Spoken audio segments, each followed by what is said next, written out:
Hello everyone, আমি রিয়া। আমার নতুন একটা ব্লগে আপনাদেরকে অনেক অনেক স্বাগত। দিনটা হচ্ছে মঙ্গলবার আর ঘড়ির কাঁটায় সময় হয়েছে ওই 10:30টার মতো। আজকের সকালের টিফিনটা খুব একটা ভালো কিছু ছিল না। এই শীতের সকালে যা ঠান্ডা পড়ে গেছে, অর্ধেক দিন তো ঘুমই ভাঙতে চায় না। তুলসী গাছটা কিছুদিন আগেকার লাগানো, এরই মধ্যে যে এত সুন্দর ফুল দেবে এটা ভাবিনি কখনো। বরমশাই যেহেতু লাঞ্চ করে অফিস যায়, তাই আমাকে খুব তাড়াতাড়ি করে টিফিনটা বানিয়ে লাঞ্চের জন্য রেডি করতে হয়। শীতকালের এই সবজিগুলো দিয়ে মিক্স ভেজ বানাতে কি না ভালো লাগে, রান্না করতে কিন্তু অপূর্ব লাগে এই রং বেরঙি সবজিগুলোর জন্য। জানেন তো, মনটা বড় ফুচকা ফুচকা করছে। কলকাতায় এসে অনেক দিন ফুচকা খাইনি, এখানকার ফুচকার সেরকম কোনো টেস্ট পাই না আমি। আমার তো রান্না কমপ্লিট, এবার গিয়ে দেখি তাকে সে বাথরুমে যাবে কি না, না ল্যাপটপ নিয়ে সারাদিন বসে থাকবে। তোমার হলো? কতক্ষণ দেরি লাগবে তাও? সে তো কাজে ব্যস্ত, তাই আমি চটজলদি পুজোটা দিয়ে দিলাম স্নান সেরে, আর তাকে আরেকবার ডাক দিয়ে দিলাম। এইদিকে যে তার ডিউটির টাইম হয়ে গেছে সেটার দিকে তার কোনো খেয়ালই নেই। কি গো, এখনো হয়নি? স্নান করবে না? যাই হোক, আজকে বাড়িতে আসবে একটা নতুন জিনিস, তো চলুন আমি সেটাই আপনাদের সাথে শেয়ার করে নেবো আজকে। ভাবছেন কি এমন জিনিস হতে পারে? তেমন কোনো আহামরি নয়, আবার খুব একটা তুচ্ছও নয়, বলতে পারেন বাড়ির খুবই একটি প্রয়োজনীয় জিনিস। বেডটার অবস্থা দেখেছেন কি করেছে? এরকম ভাবে ডিউটি গেলে এইরকম অবস্থাটাই হয়।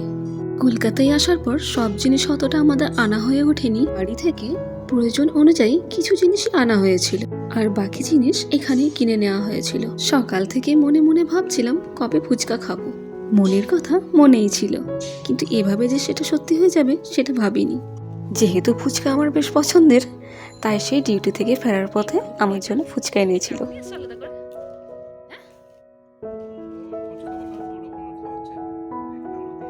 কলকাতা আসার পর থেকে আমি যতবারই ফুচকা খেয়েছি, সেই ফুচকার প্রত্যেকটা পুর ছিল ছোলার পুর, মানে ছোলাটাকে সেদ্ধ করে সেটা দিয়ে পুর বানানো। খেতে আমার একদম ভালো লাগতো না, তাই আমি ফুচকা খাওয়াটাই বন্ধ করে দিয়েছিলাম। আমাদের দুর্গাপুরে এইরকম গরম গরম ঘুগনির পুর ভরা ফুচকা পাওয়া যায়। সেই ফুচকার স্বাদ কলকাতার ফুচকার থেকে অনেক অনেক বেটার।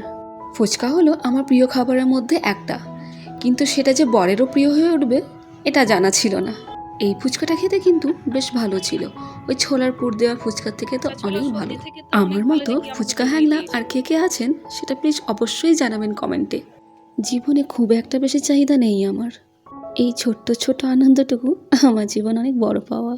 জীবনে কে কতটা এগিয়ে পড়লো সেটা দেখতে গিয়ে নিজে পিছিয়ে পড়ো না, তার জন্য মনটা দিতে হবে শুধুমাত্র নিজের ওপর আর নিজের ভালো থাকার ওপর। তাই আমার মনে হয় তোমার যেটা পছন্দ তোমার সেটাই করা উচিত, তোমার যেটা ভালো লাগে তোমার সেটাকে নিয়ে এগিয়ে যাওয়া উচিত। এই যা দেখেছেন, ফুচকা খেতে খেতে আমি কি রকম ভুলে গেছি। বলেছিলাম বাড়িতে একটা জিনিস আসবে, আর সেই জিনিসটা হচ্ছে ওয়াশিং মেশিন, যেটা কিনেছি আমি নিজের টাকায়।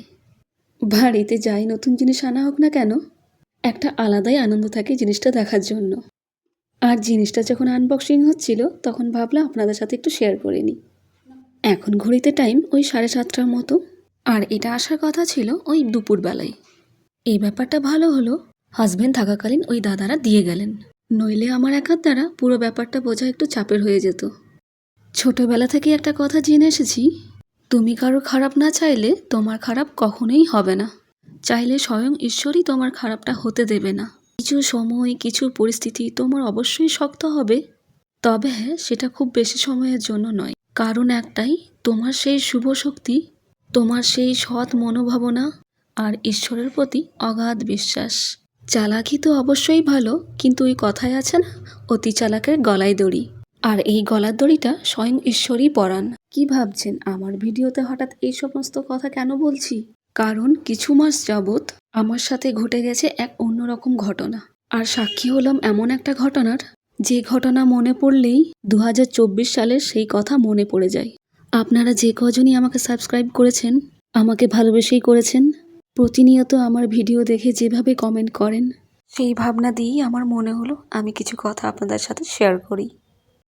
আজকের ভিডিও এখানেই শেষ করছি। সবাই সুস্থ ও ভালো থাকবেন।